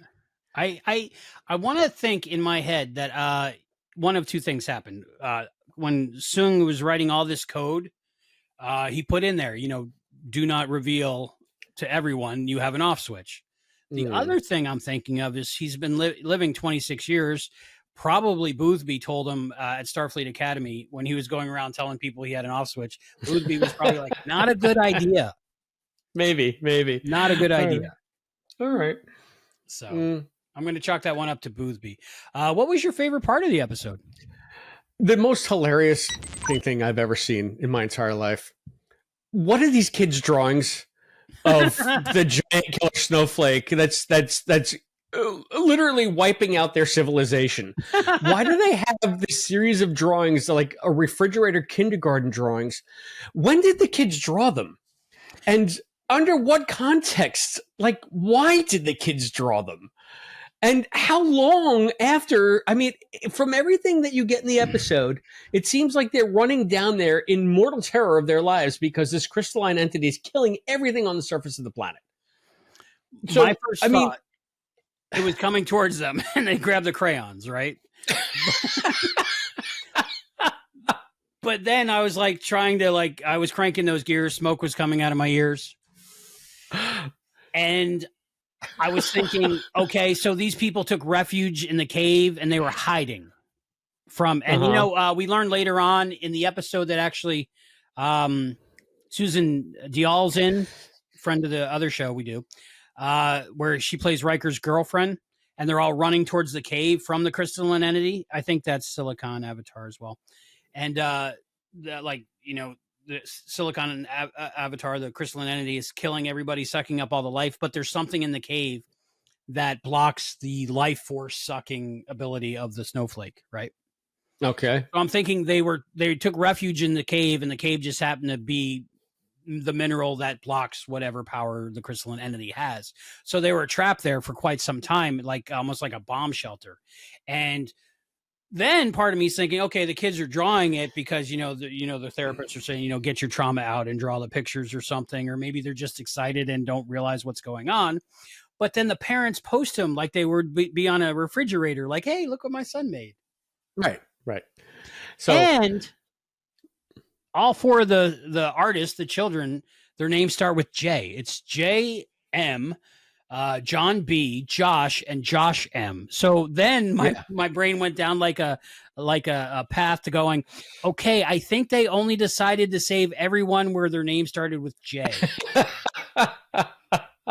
It's funny because my oldest nephew's name is Josh M. I won't give his last name on mic, but yeah. So I saw that and I was like, oh, Joshy, and that was that's another reason why it's one of my favorite parts of that's number one, because it's so ridiculous and I can't figure out how these drawings got made, but then one of them has my nephew's name on it. So any relation could have been, I don't know.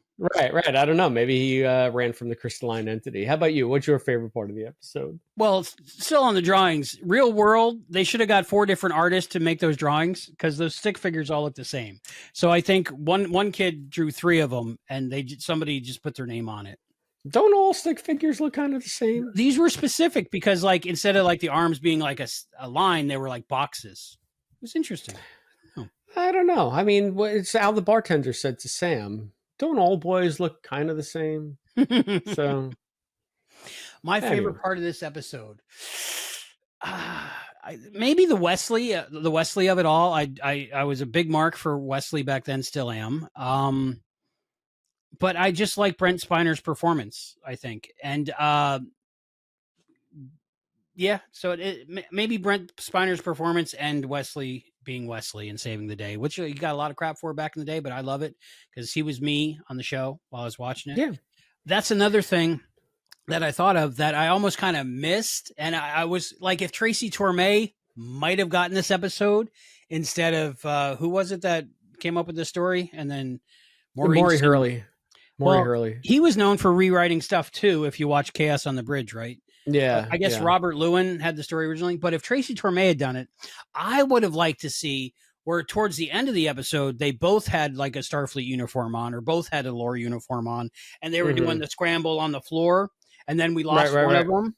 And then we got like that Professor Oturo moment on Sliders where you're not quite sure which one you're following forward. I would have loved that. But or it could have been like the two Kirks in Whom Gods Destroy as well. Mm-hmm. So you could have harkened back to two TOS episodes. Mm-hmm. Mm-hmm. Maybe Roddenberry wanted to do that, but they just didn't have time. I don't know. I don't know. So which Professor Oturo was it we followed the evil one forward, I think, because he was like, "Oh my god," or something like that, right?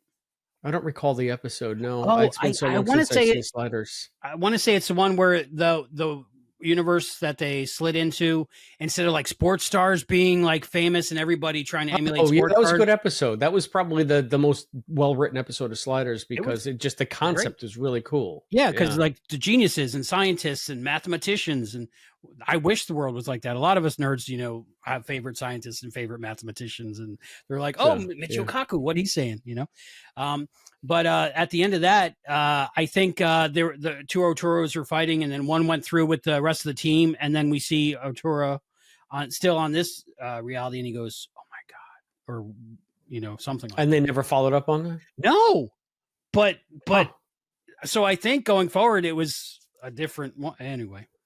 We'll talk about Harry Kim's when we get to that episode. I was going to say, I was thinking shades of Harry Kim. Can I ask, since you brought up the whole Wesley thing and we talked about the Shut Up Wesley. Yeah. I know that Wesley got a lot of backlash, but do you think that maybe this was the episode that gave fans who weren't liking Wesley permission to just be openly hateful, to bring out the haters? The whole Shut Up Wesley thing, disrespecting the character so blatantly on camera. I got to think there was a whole contingent of fans out there saying, yes, finally, with this stupid kid, shut up Wesley. And it gave them, like carte blanche to just be assholes about him. Do you think? I used to call them toxic fans, but now I just call them toxic people because there's whole swarfs. What word am I looking for? Swarths? Yes, there's whole swarths.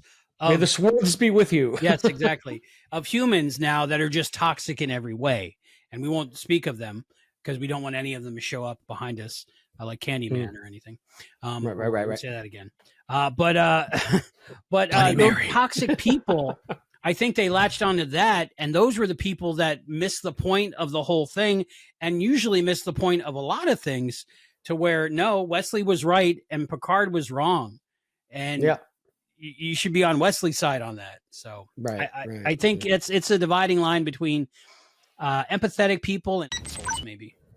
I guess maybe it's also another thing that I've noticed, knowing the lore, knowing the fan sentiment towards the character Wesley, and being surprised at actually how much I like the character when I actually sat down to watch the first season of Next Gen in earnest. And I'm like, why does everybody hate Wesley? I can understand, like, it gets a little trying at times because the first 5 episodes, it's just all about Wesley saving the ship.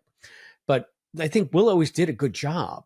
And I never in any way actively disliked the character. So it surprised me that everybody just decided to make Wesley the whipping boy of the series. I like how it's come around full circle, I think, in pop culture now, because just like back then, this was the timing of, I don't know what year Revenge of the Nerds came out, but nerds and geeks were still the laughingstock, the people being made fun of, the people being abused by others, the people being tormented, being bullied. And now nerd culture has done a 180. And now nerds and people that are into cool stuff it's a popular thing now. It's a popular thing to be the people that run popular back then. So I think Wesley is also like followed that trend to where he's so cool now because he was so nerdy back then and was like our little nerd god of the teeny boppers like I was back then. All right. Wow. Nerd god of the teeny boppers. We got to put that on a t-shirt. Scott Madison, get on. I met him once. He was a beautiful man. Beautiful man. I follow his every word. I follow his every word. I read every one of his blogs. I go to his website every time it's his birthday. Did you notice the mistake at the end of the episode? No. Fill me in. Data uses a contraction. Does he? Yes. And it's not Lore, it's Data. Or was that our little Oturo moment and we forgot about it? Now I got to go watch it again. I believe he says weave. Okay. Instead of we have. Wow. Or something. Now, if they were both wearing the same outfit and did the thing and had that, my mind would have been blown. And I would have been a conspiracy theory for it being Lore the whole time. Until this day, probably. So I got another question. I need another like a plot question answered because maybe I was just like not paying as much attention because I was anticipating what we would talk about on the show, and it was up to the pew pew pew pew part, and so it was just like the fights, right? So I was not paying much attention, but then all of a sudden, Lore gets beamed away as he's shooting the phaser. Where was he beamed to? Where did he go? I read in Nemechek's book that they said it was a wide dispersal transporter beam, so then he would have been dead, right? Yeah, they just scattered his molecules. So how does Lore come back? Did they ever explain that? I guess maybe when we get to it, we'll put a pin in it.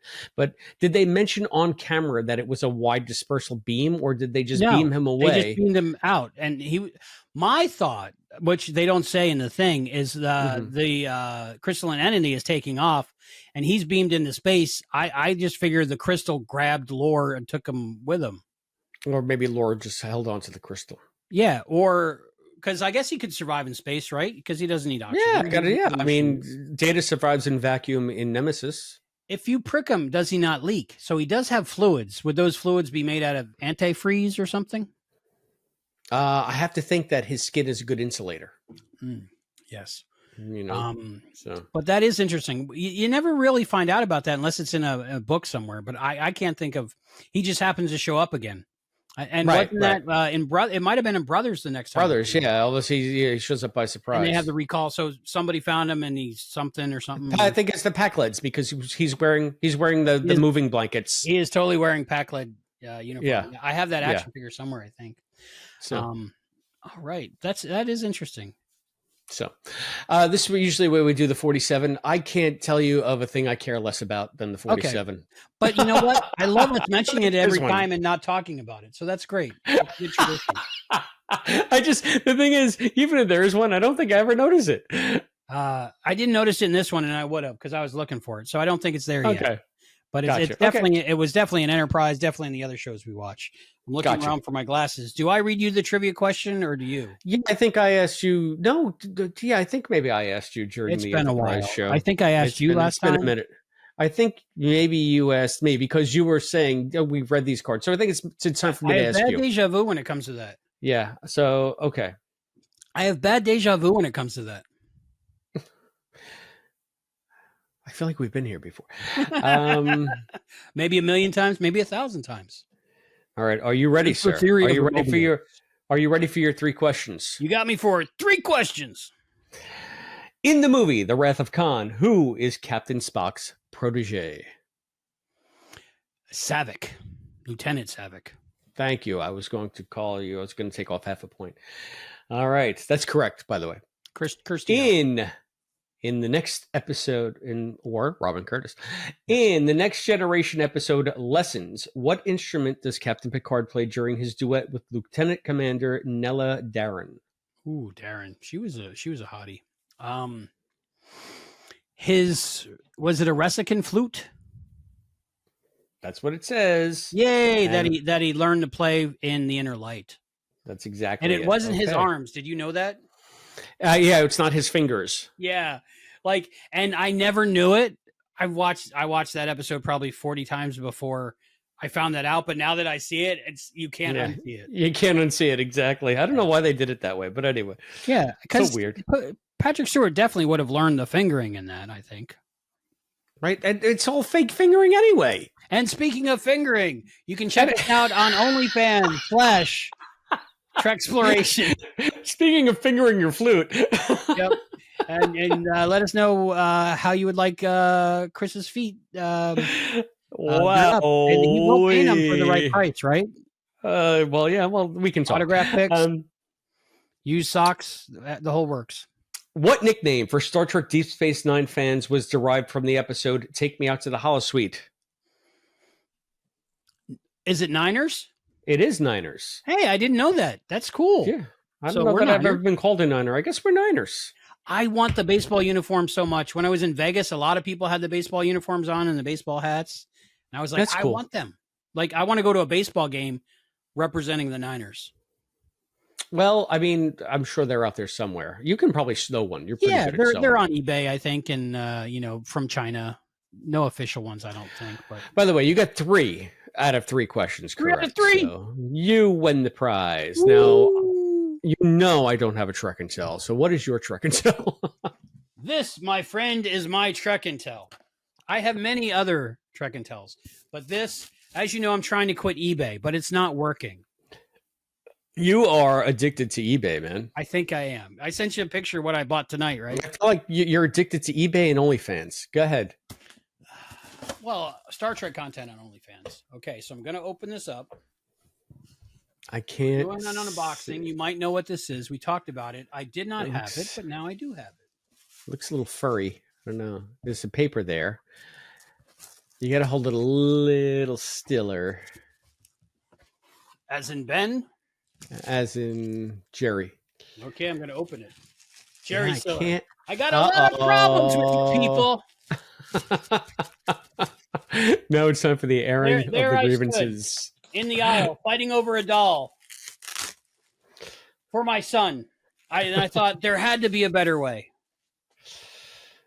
Okay. Oh, this is an action figure for those of you who are not watching the YouTube channel. And it looks like, could it be Jerry Ryan from the episode that we mentioned earlier in the episode where she's like a 40s torch singer? Nope. Close, though. I'll go closer to the camera. Yeah, the thing is, your feed to me is a little bit blurry. Okay, so I can't really Beverly see it. Crusher from The Big Goodbye. Oh, it's Beverly from The Big Goodbye. It's Beverly. Yeah, okay, now I see it. Now my I can't holy unsee grail it. of Star Trek action figures. So the people watching on the YouTube channel, seeing you in 4K, you have to understand that I'm not seeing Albie as clear as you are right now. So this is kind of blurry to me, but now I can't unsee it. That's really cool. And you just got that now? I got it about a week ago because I was editing the episode and I'm hearing myself going, maybe I'll look it up and try to find one. I was like, the 13 people that are going to listen to this is also going to do the same thing. So that'll drive the price up. Counts on it. Exactly. So it gave me a reason to. Those sons of bitches. Yep. It gave me a reason to order it. And her accessories are, let's see. Of course, I can't find where's my? Okay. I'm going to guess that they're a compact. Yes, a compact, a purse, and an umbrella or a parasol. Was she carrying a parasol? I don't think so. I think they just needed something. And they were like, she's a lady, right? Put those umbrellas we have from the Shira collection in there. That is hilarious. Which outfit made those? What company made that? This is Playmates. Playmates. Okay. Is that the same one that gave me Ensign Lynch? Yes, I think so. Okay. Ensign Lynch. Playmates. No, that was Art Asylum, I think. Maybe. We never figured out Ensign Lynch's. It was, no, I still have the card here. It was Playmates toys. Playmates, okay. Because I have the card that I never mailed in yet. There you go, Playmates. So. One day you will, and we'll find out what happened to that and the chair. Bum, bum, bum.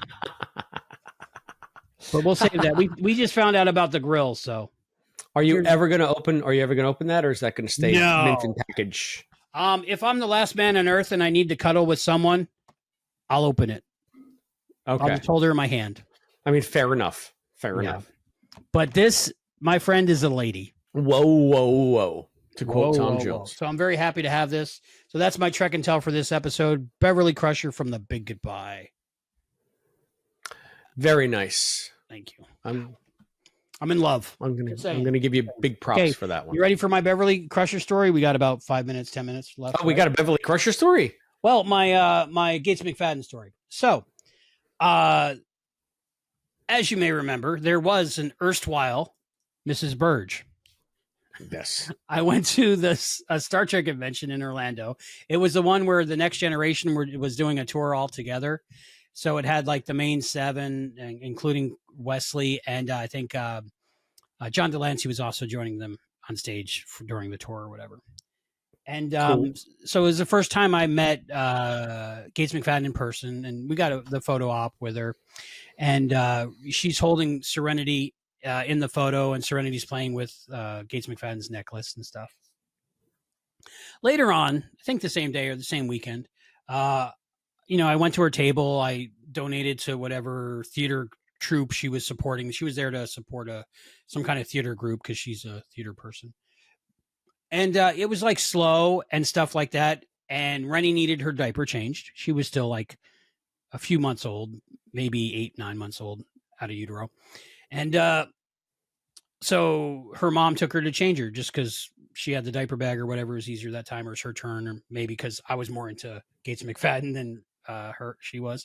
So me and Gates are like standing there, and this is out front of her table, and there's like nobody else around, and me and Gates are just standing there together for about 5 minutes and making small chit chat. One of the best moments of my life. Sounds cool. And I was later on when the Mrs. Burge became the erstwhile Mrs. Burge, I was like, I missed my opportunity. I could have asked Gates out or something. You totally could have had her, man. Totally. You never know. I think I know. Star Trek shirt. You gotta love those. I think we all know. But good for you. But I mean, for her, it was just just hanging out with people, doing her job on the weekend, But for me, I was like just chilling with her for like 5 minutes, just talking with her, and nobody else was around. I mean, it was crazy. It was just weird. Hey, cool. But I enjoyed it. That's awesome. It. One of my favorite memories. So I always thank Rennie for pooping her pants at that time.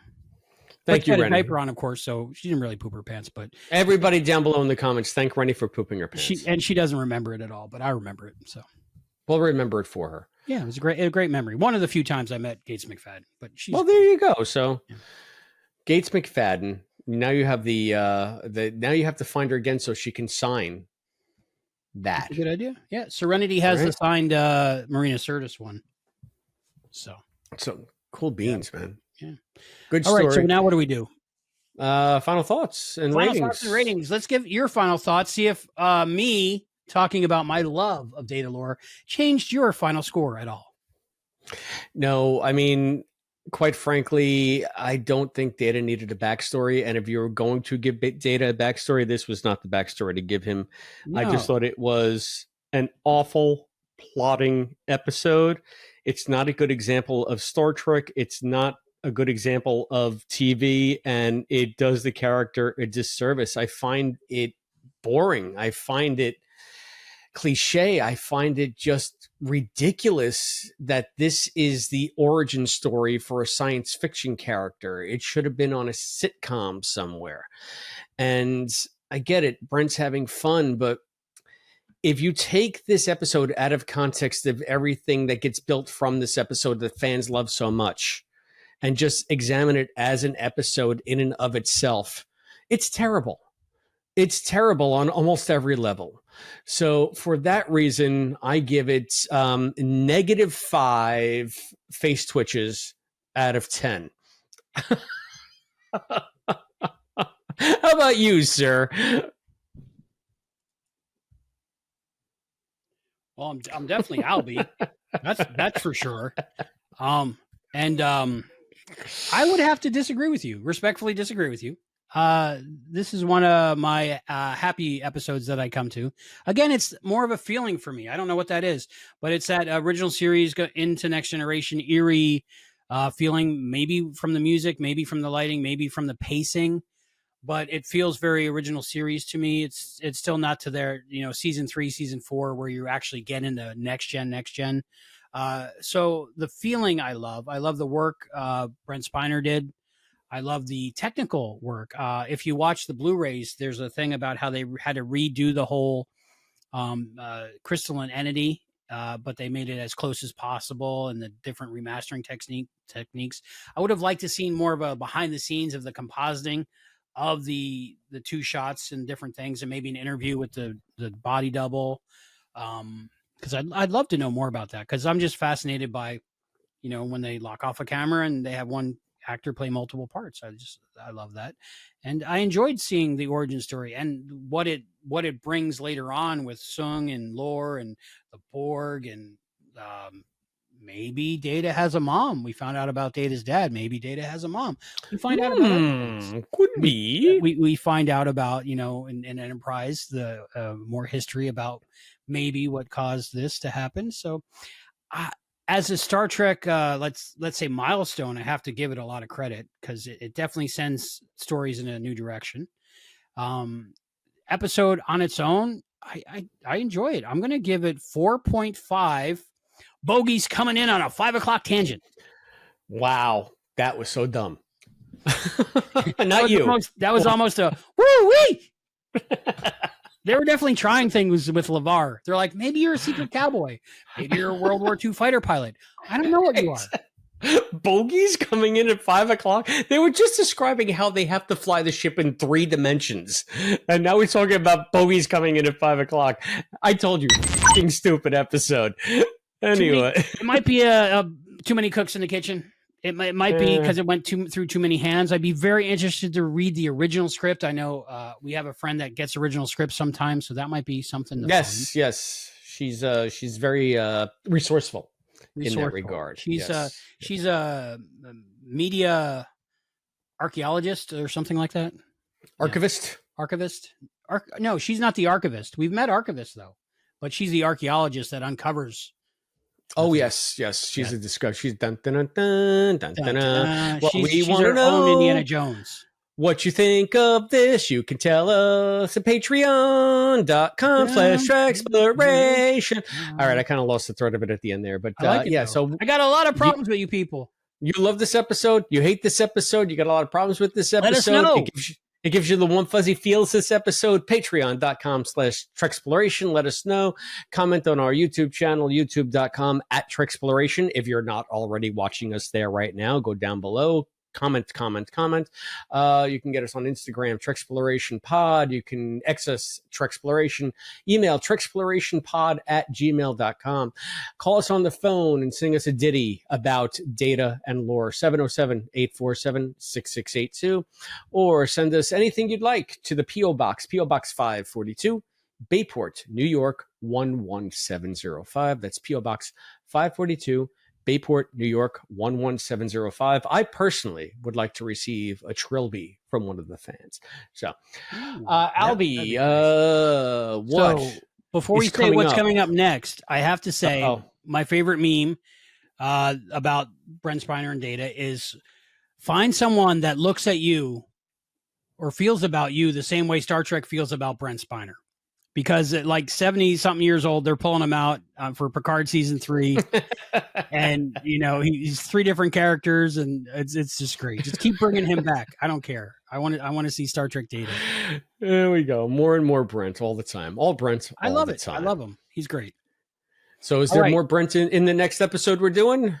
We are doing the next bonus show. Apparently, you want to do the Vulcan Hello? What is that about? See, I have a theory. Like, you ghosted me for like 3 weeks, right? Something like that. But I understand we spent, weeks together, and we traveled the country together and apart, and we were both exhausted. But it comes up after I wanted to do the Vulcan Hello. So I don't know how much we're sold on that. I don't know that I ghosted you for 3 weeks, number one. There was the dad's birthday thing going on. It's hyperbole. Okay, hyperbole. So for those of you who didn't watch our Enterprise bonus show, and you should watch our Enterprise bonus show because it's so much better than this show. Albie decreed that we were going to do Disco the Vulcan Hello because we're doing all of the pilots for all of the series in all of the orders. So we said that we were done with disco. I thought we were done with disco. If you notice the algorithm on our YouTube channel, anytime we did a disco episode, we got less and less views because disco's not popular. Mhm. But we are completists, if nothing else.